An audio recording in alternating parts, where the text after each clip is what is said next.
Bonjour, c'est une bonne journée aujourd'hui. Nous avons besoin de partager quelque chose de la part du Seigneur. J'espère que vous êtes prêts et nous sommes là aussi, prêts à pouvoir recevoir et aussi à partager en fait une petite idée. C'est juste une petite réflexion que nous avons à développer aujourd'hui. Ça concerne l'amitié.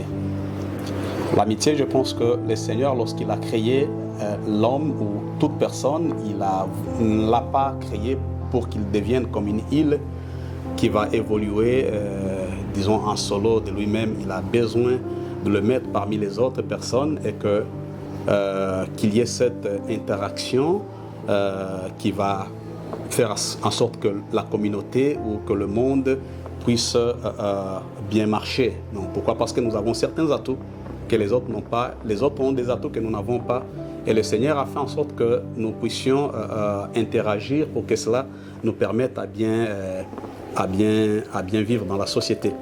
Cependant, c'est vrai que nous pouvons interagir avec tout le monde, mais l'amitié, c'est quelque chose de très spécial, c'est quelque chose de très particulier. Ce n'est pas comme nous interagissons avec le monde, tout le monde, mais là c'est quelque chose de un peu très très particulier. C'est-à-dire, vous allez vous retrouver attaché à une personne, vous allez vous retrouver attiré à une personne, peut-être sans comprendre le pourquoi, sans beaucoup plus y réfléchir, mais vous sentez que vous êtes lié à cette personne. Cette personne sent qu'elle est liée à toi. Et voilà, donc c'est là qu'on parle maintenant de l'amitié.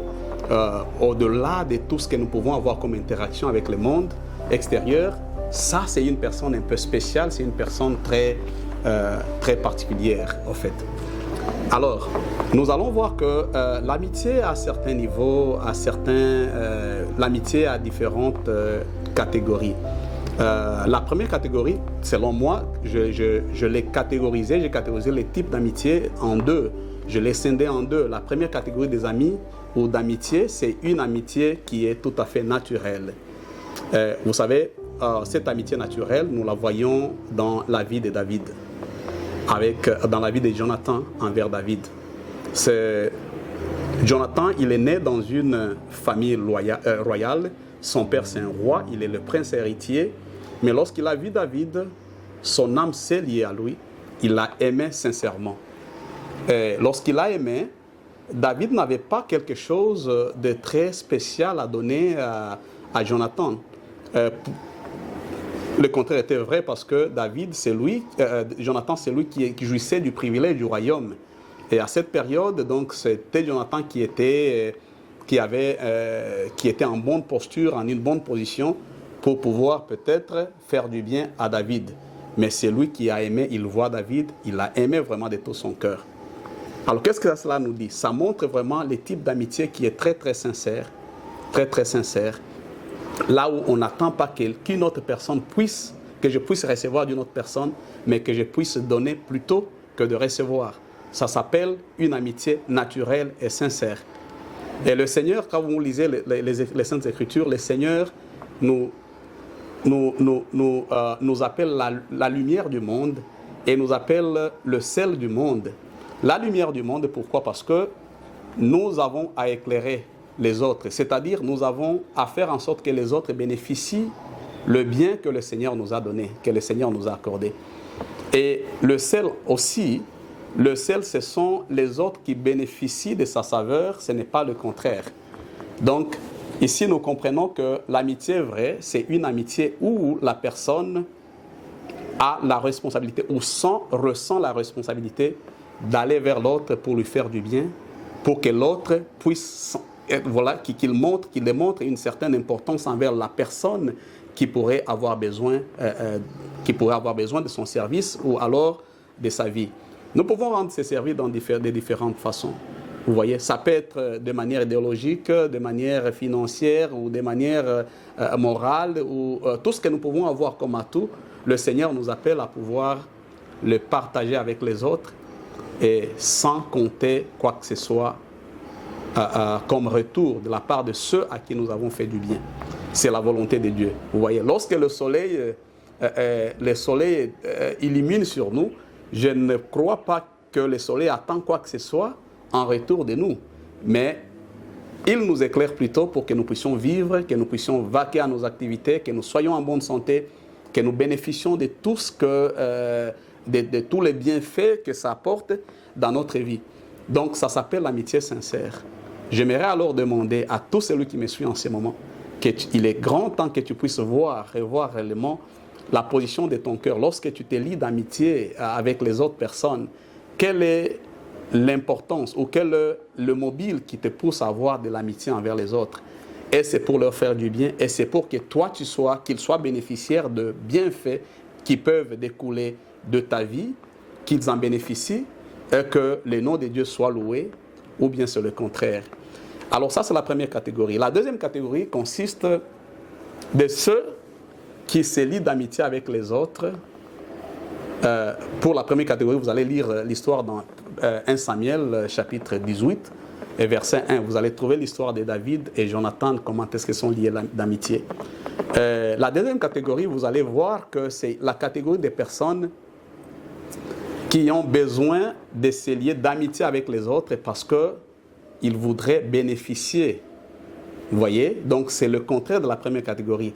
J'ai besoin de me lier d'amitié avec telle personne parce que la personne est élevée en dignité, la personne a plus que moi, la personne jouit d'un certain privilège et moi j'ai besoin aussi de jouir de ces privilèges-là. Alors pour en jouir, je dois m'approcher de cette personne pour que je puisse aussi en bénéficier.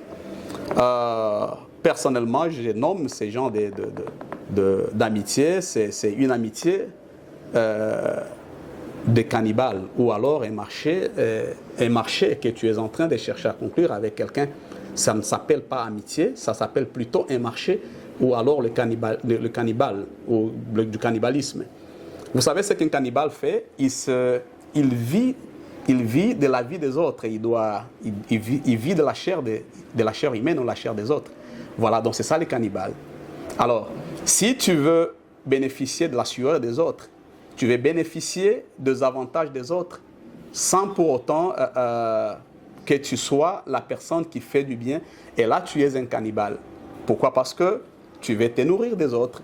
Nous voyons dans la parole de Dieu les personnes comme les Gabaonites, lorsque le Seigneur avait fait sortir les enfants d'Israël de l'Égypte vers la terre promise.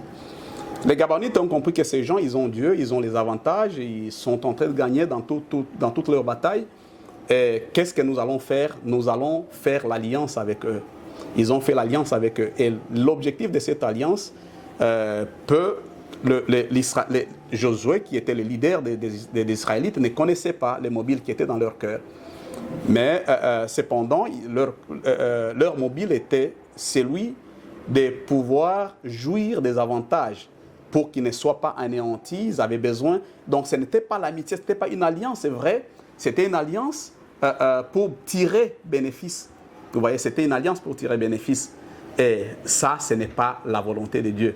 Les enfants de Dieu, ils doivent entrer dans l'amitié pour faire du bien et non pas pour chercher à bénéficier. Et la plupart du temps, qu'est-ce qui est arrivé aux Gabaonites lorsqu'ils ont découvert lorsque Josué a découvert qu'ils n'étaient pas réellement ils ne sont pas venus pour l'alliance, c'est vrai. C'est vrai qu'ils ne pouvaient pas briser l'alliance, mais qu'est-ce qu'ils ont fait? Ils les ont réduits en esclaves. Donc les Gabaonites sont devenus des esclaves, ils ont commencé à les envoyer à faire des travaux que les Israélites ne pouvaient pas faire. C'est ça un peu la situation avec les Gabaonites. Nous allons voir ça aussi dans la vie courante, dans la vie de chaque jour.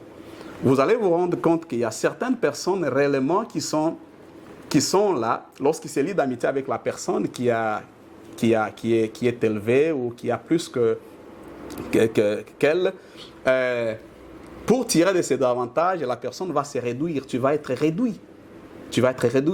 Certainement, pourquoi? Parce que la nature de ton alliance n'est pas vraie. C'est une nature qui est... une alliance ou c'est une amitié contre nature. Vous voyez? C'est là que vous allez vous retrouver, vous faites d'amitié avec quelqu'un parce que vous voulez tirer des avantages et en contrepartie, vous allez faire des choses qui vont à l'encontre de la volonté de Dieu.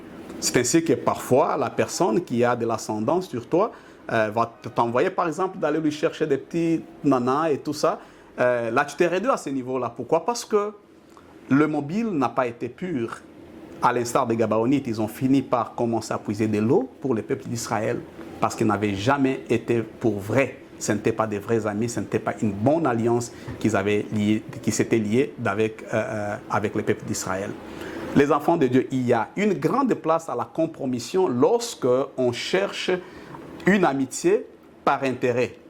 Vous voyez? Et souvent, quand on cherche l'amitié par intérêt, on ne la cherche pas avec une personne de classe inférieure, on la cherche avec quelqu'un qui a une classe, des classes supérieures.